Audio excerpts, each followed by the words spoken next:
परीक्षित, इस विषय में महात्मा लोग एक प्राचीन इतिहास कहा करते हैं। उसमें विष्णु पार्षद और यमदूतों का संवाद है।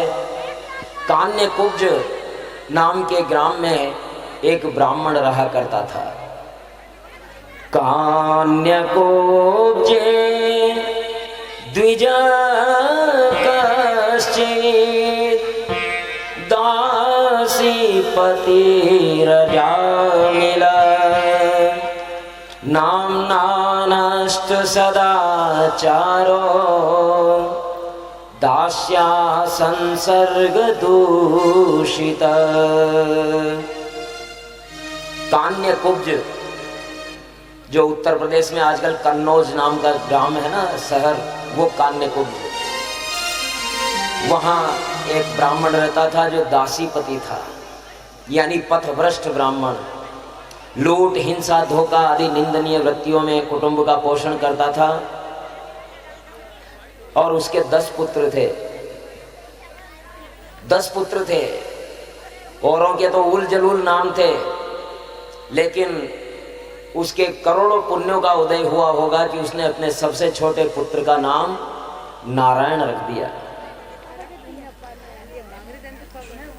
और स्वाभाविक है कि अपने सबसे छोटे पुत्र को ही व्यक्ति ज्यादा प्रेम करते हैं, तो अजामिल का भी स्वाभाविक प्रेम छोटे पुत्र से ही था। जीवन गुजरता जा रहा था, वो छोटा पुत्र। अब वो समय आया जब अजामिल के प्राण छूटने वाले थे। यमदूत आ गए और आकर के उसकी छाती पे बैठ गए, प्राणों को खींचने लगा। यमदूत प्राणों को खींचने लगे तो उसने, अजामिल ने कहा कि अरे नारायण, हे नारायण, देख तो ये कौन आ गए, ये मेरे प्राणों को खींच रहे हैं। और इस प्रकार से जब वो नारायण नारायण कर रहा था, सपासहस्ता स्त्रीर्दृष्टा पुरुषां भृशदारुणा वक्रतुण्डानूर्ध्वरोम्णा आत्मानं नेतुमागतान्।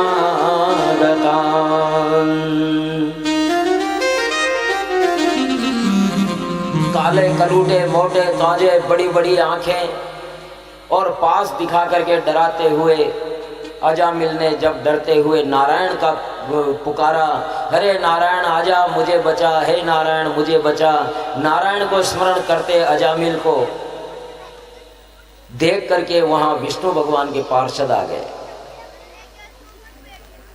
और मरते समय नारायण का नाम आ जाना। निशम्य म्रियमाणस्य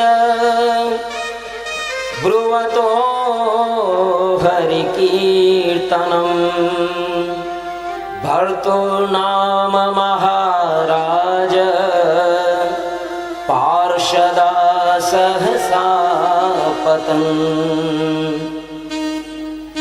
अजामिल के प्राण खींचते हुए यमदूतों को वहां से हटा दिया। तुम हटो। यमदूतों ने कहा, अरे नहीं, ये बड़ा पापी है, तुम जानते नहीं हो, देख नहीं रहे ये क्या बोल रहा है। अरे तो ये तो नारायण, इसका पुत्र का नाम है। अच्छा, पुत्र का नाम है, कब से हो गया पुत्र का नाम? पुत्र पहले आया या नारायण पहले आया? नारायण के नाम पे इसने अपने पुत्र का नाम लिखा है या रखा है, या इसके पुत्र के नाम पर नारायण ने नाम रखा है कि नहीं नहीं, नाम तो नारायण का ही है, तो नारायण का नाम है। कहते हैं ना, हमारे आजकल के युवक तो अपने नाम पर मरते हैं, लेकिन किसी बुजुर्ग से अगर नाम पूछेंगे ना, बासा आपको नाम कही है कि नाम तो परमात्मा को साथ मन तो नारायण खेव होता है ना, तो नाम तो उसी का है। मुझे तो ये कहते हैं, हूँ नहीं, हूँ क्या ये तो मुझे पता ही नहीं है। सारी लड़ाई इसी बात की है, तो हमें पता ही नहीं है हम है कौन। लेकिन हमारे माता पिता ने हमारा नाम नारायण रख दिया और हमें नारायण कहते हैं। हमने भी अपने आप को नारायण समझ लिया, लेकिन हम तो जन्म से पहले भी थे और मृत्यु के बाद भी रहेंगे। कौन है, यही तो है जानने वाली बात। तो ये नारायण बोल रहा है, भले ही अपने पुत्र के नाम को पुकार रहा है, लेकिन नाम तो उसी का है। अजामिल के प्राण खींच रहे यमदूतों को रोक दिया। यमदूतों ने कहा कि धर्मराज की आज्ञा से हम यहाँ आए हैं। पार्षदों ने कहा कि यदि आप धर्मराज की आज्ञाकारी हो तो हमें धर्म के लक्षण बताओ और ये भी बताओ कि दंड का पात्र कौन है। इस प्रकार से धर्म की चर्चा होने लगी, लेकिन उन्होंने कह दिया कि बहुत लाख पापी होगा ये, लेकिन अंत समय में नारायण का नाम ले रहा है, सारे पाप खत्म। लेकिन इतना आसान नहीं है। आप सोचोगे अंत समय में ले लेंगे, अंत समय में जुबान उल्टी हो जाती है। अंत समय में अगर राम का नाम आ गया ना जिह्वा पे, तो समझो कि उसका जीवन बड़ा अच्छा गुजरा है। मृत्यु के समय पता लगता है कि इसका जीवन कैसा रहा है। मृत्यु के समय अगर राम का नाम जिह्वा पर आ गया, नारायण का नाम जिह्वा पर आ गया, तो इसका मतलब उसका जीवन निष्कंटक है, निष्पाप है, सरल है। लेकिन अगर जटिल जीवन रहा है, पाप कर्मों में ग्रस्त जीवन रहा है, तो कुछ भी कर लो उसकी जिह्वा पर राम का नाम नहीं आएगा। और गंगा जी का जल भी डालते हुए कह रहे कहाँ रख दिया, अरे वो बड़ा न रखियो उससे पूछो, बचला न रखियो उससे पूछो, उस अरे खटा रह गंगा जल खटा रख दो, और ला करके ढूंढ करके लाएंगे, उतने में तो कहे रह गई केवल मिट्टी, कुछ भी डालो। अंतिम समय में गंगा जल भी बड़े भाग्य से मिलता है, तुलसी पत्र भी बड़े भाग्य से मिलता है। आप जानते नहीं है, ये वास्तव में ब्राह्मण का पुत्र है, ये हम मानते हैं। यमदूत कह रहे हैं ब्राह्मण का पुत्र है, पहले संध्या वंदन भी करता था, सारी बात है। लेकिन एक दिन ये संध्या के लिए, हवन के लिए लकड़ियां लेने गया था जंगल में, और एक वेश्या के साथ में एक जार को संग करते हुए देखा। और देखो ये बहुत बड़ा उदाहरण है। गंदे दृश्य दिमाग में तुरंत जम जाते हैं, लेकिन जो अच्छे दृश्य हैं ना उनको जमने में समय लगता है। लेकिन जो गंदे दृश्य हैं उनको जमने में टाइम ही नहीं लगता, और वो ऐसे जम जाते हैं कि फिर अच्छे दृश्यों को आने के लिए जगह नहीं मिलती। अजामिल ने वो गंदा दृश्य देखा और वो उसके दिलो दिमाग में इतना छा गया कि अब वो वेश्या ही वेश्या उसे नजर आने लगी। वो ले आया, घर में ही ले आया, और भ्रष्ट हो गया, पतित हो गया अपने धर्म से। और पथभ्रष्ट ब्राह्मण की जो गति हो सकती थी वही गति इसकी होगी।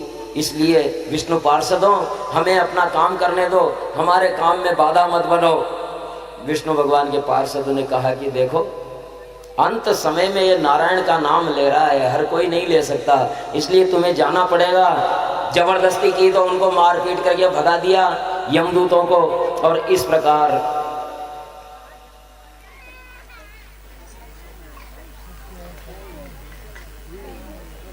इस प्रकार से यमदूत वहां से निराश होकर के चले गए।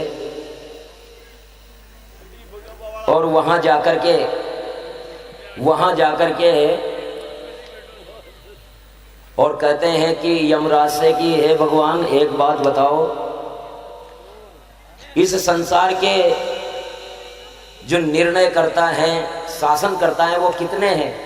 हम आपके आदेश से उस अजामिल को लेने के लिए गए थे, लेकिन वहां विष्णु भगवान के पार्षद आ गए, उन्होंने हमें भगा दिया, उसको लाने ही नहीं दिया। इतने में वो कहते हैं कि देखो क्यों भगा दिया, कोई कारण रहा होगा कि वो बस उसे अपने पुत्र का नाम ले रहा था। बोले उसके पुत्र का क्या नाम है? बोले नारायण। तो देखो मेरे पार्षदों, एक बात का ध्यान रखना, नारायण तो है ही सही, लेकिन और भी बहुत सारे नाम, उनमें से कोई एक नाम भी अगर कोई ले रहा है अंत समय में, तो वहां तुम्हारा कोई काम नहीं है, जाना ही मत, चाहे वो कितना भी पापी हो।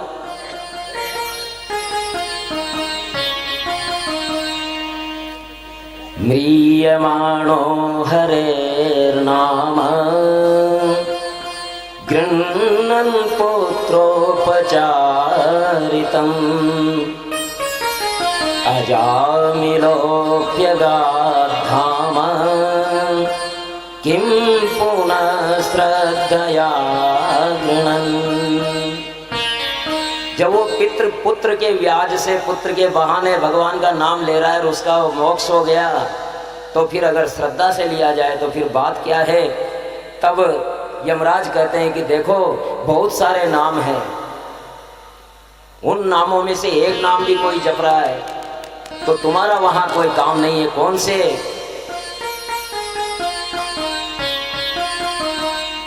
अच्युतम केशवम राम नारायणम, अच्युतम केशवम राम नारायणम, कृष्ण दामोदरम वासुदेवम हरे। अच्युतम केशवम राम नारायणम, कृष्ण दामोदरम वासुदेवम हरे। श्रीधरम माधवम गोपिका वल्लभम,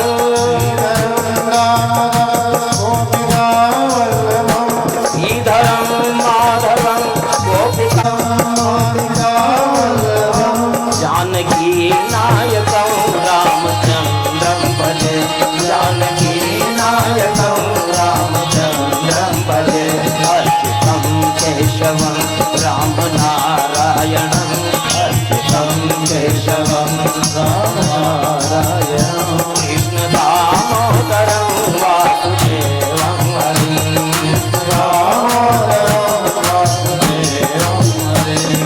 हरि बोल।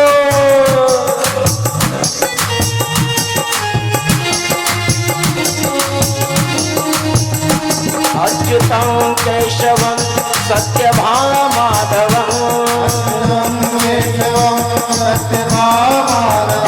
माधवं श्रीधरं राधिकाराधितं, माधवं श्रीधरं राधिकाराधितं। इंदिरा मंदिरं चेतसा सुंदरं, इंदिरा मंदिरं चेतसा सुंदरं। देवकी नंदनं नंदनं नंदने, देवकी नंदनं नंदने। अच्युतं केशवं राम नारायणं, अच्युतं केशवं राम नारायणं, कृष्ण दामोदरं वासुदेवं हरिं। बोलिए नारायण भगवान की।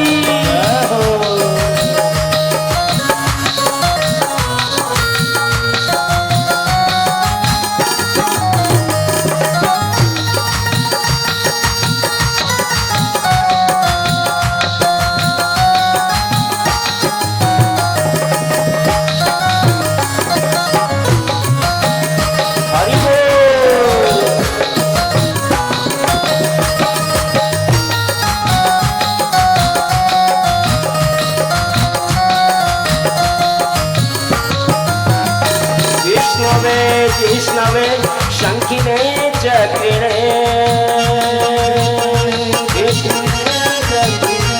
रुक्मिणी रागिणे जानकी जानने, रुक्मणी रागिणे जानकी जानने।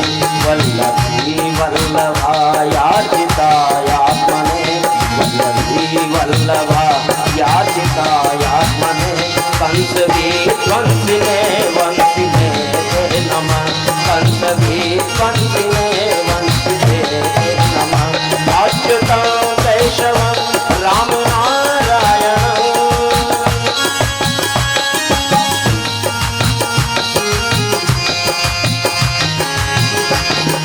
हरि बोल।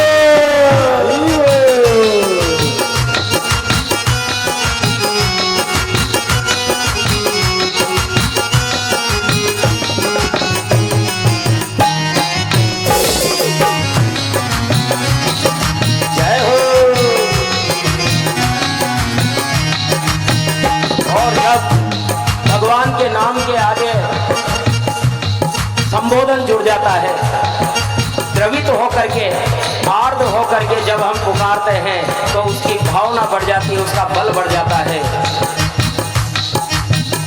कृष्ण गोविंद है राम नारायण, गोविंद है राम नारायण।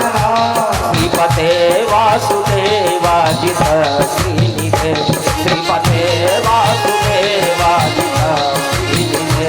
अच्युतानंद है माधवा मोक्षज, अच्युतानंद है माधवा मोक्षज। द्वारका नायक द्रौपदी रक्षक, द्वारका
वचन सुन करके यमदूतों ने कहा कि हे प्रभु, नामोच्चारण माहात्म्यम हरे पश्यत पुत्र को अजामिलो नैव मृत्युपाशादमोच्यत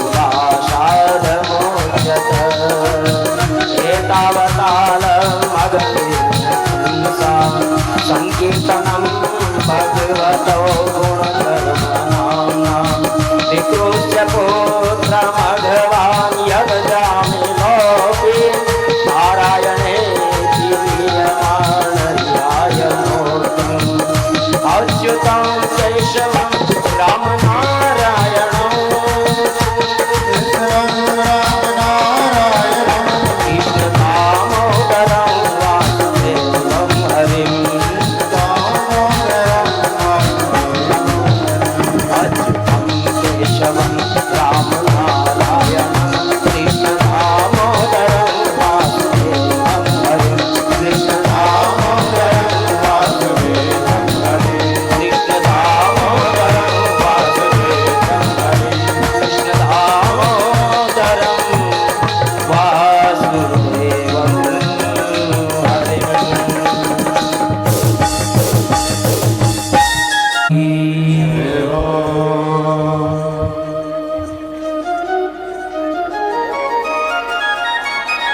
तो ये भगवान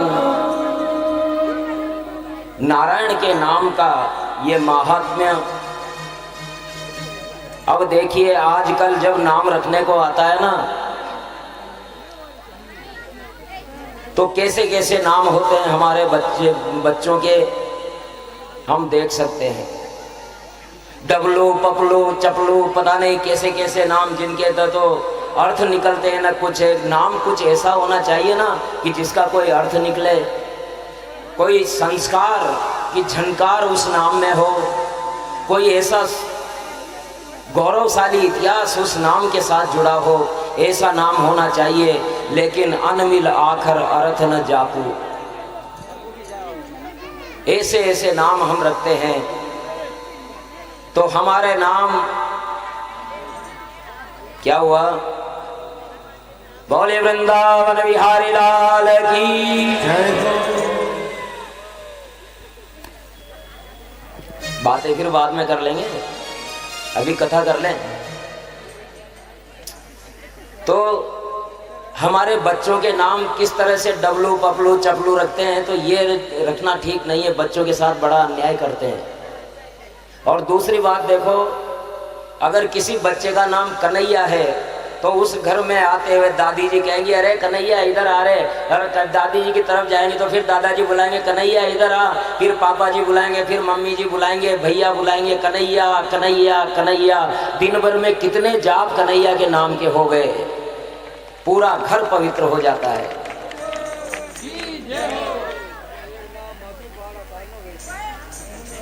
अगर किसी बच्चे का नाम राम रखा है, कहीं रामचरितमानस का पाठ चल रहा है, बार बार उसमें राम का नाम आ रहा है, तो वो अपने पापा से कहता है, पापा देखो रामायण में मेरा नाम आया है। और उसको लगता है कि रामायण में मेरा नाम है, तो फिर वो रामायण पढ़ने का प्रयास करेगा, रामायण पढ़ेगा और वो उसको पता लगेगा भाई उसका नाम किस राम के ऊपर है, और वो राम जैसा बनने का प्रयास करेगा। लेकिन जिस बच्चे का नाम डबलू रख दिया, वो क्या बनेगा? पपलू रख दिया, पप्पू रख दिया, क्या बनेगा वो? अब एक जगह गए, वहां गए और पप्पू कहाँ गया? कि पप्पू बाजार गया है, पप्पू बाजार गया है। तो भाई आने दो पप्पू को। पप्पू आया तो वो 25 साल का हट्टा कट्टा नौजवान, अरे पप्पू इधर आ। अब वो भी पप्पू के नाम से बोल रहा है, बेचारे ने अपने आप को पप्पू ही समझ लिया, जिंदगी भर के लिए पप्पू बना के रख दिया बेचारे को।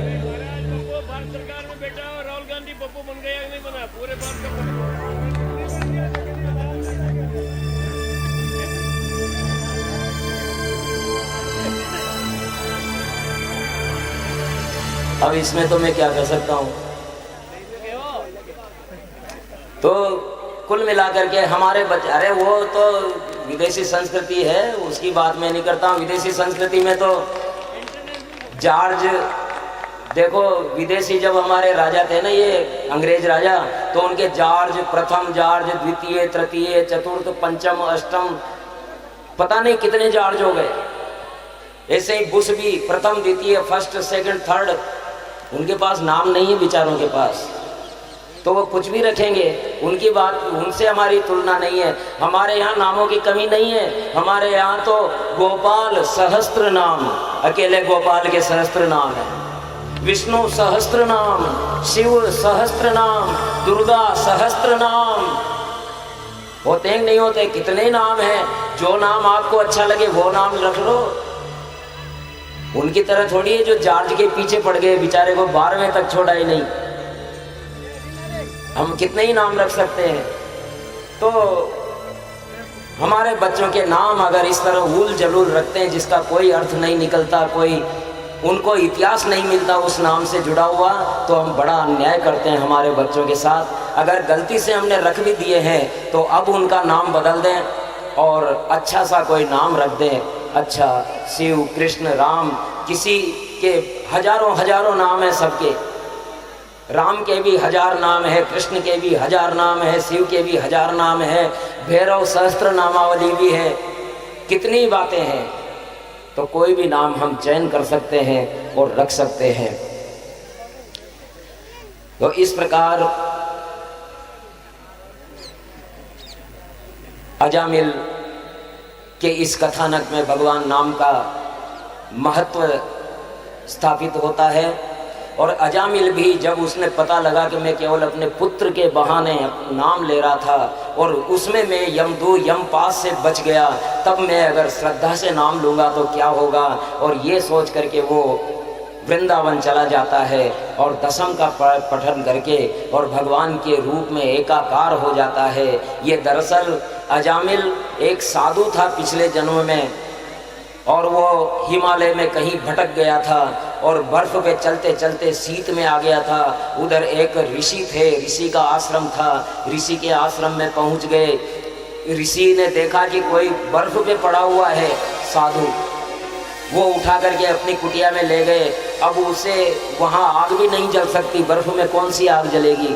तो फिर उनकी एक बच्ची थी, कन्या थी, बेटा तुम्हारा कौमार्य इसे समर्पित किया जाए तो ये बच सकता है, और दूसरा कोई साधन नहीं है, और उसे शरीर की गर्मी चाहिए। इस प्रकार उस कन्या ने अपने शरीर की गर्मी से उसके प्राण बचाए। लेकिन जैसे ही उसकी नींद खुली उसने कहा, मैं तो ब्रह्मचारी था, मेरा ब्रह्मचर्य तुमने नष्ट कर दिया, मैं तुम्हें श्राप देता हूँ कि तुम वेश्या हो जाओ। तो उसने कहा कि हवन करते हुए हाथ जल गए, हवन करने चली थी, हाथ जल गए, मैंने तुम्हारे प्राण बचाने के लिए अपना कौमार्य दांव पे लगा दिया, और तुम मुझे वेश्या होने का श्राप दे रहे हो, तो मैं भी तुम्हें श्राप देती हूँ कि तुम वेश्या के पति होगे। ये वही वेश्या थी और अजामिल उसी वेश्या के पति थे। नहीं तो ये संत ही थे, ऋषि थे, लेकिन कर्म बंधन जो होते हैं वो चूकते नहीं हैं। और भगवान के अब बृहस्पति द्वारा देवताओं का त्याग किया जाता है। एक बार क्या होता है कि इंद्र की सभा लग रही है और उस सभा में बृहस्पति आते हैं। अब गुरु जब आए तो क्या किया जाता है, सबको खड़े होकर के प्रणाम करना चाहिए। इंद्र के यहाँ सभा राग रंग चल रही थी, अप्सराएं नाच रही थी, गुरुदेव आए तो वो देख नहीं पाया, इंद्र बैठा ही रहा। गुरुदेव ने अपना अपमान समझा और देवताओं का त्याग कर दिया। देवताओं का त्याग कर दिया। देवताओं ने बहुत ढूंढा लेकिन मिले ही नहीं। तब फिर बिना गुरुओं के देवताओं का काम भी नहीं चलता।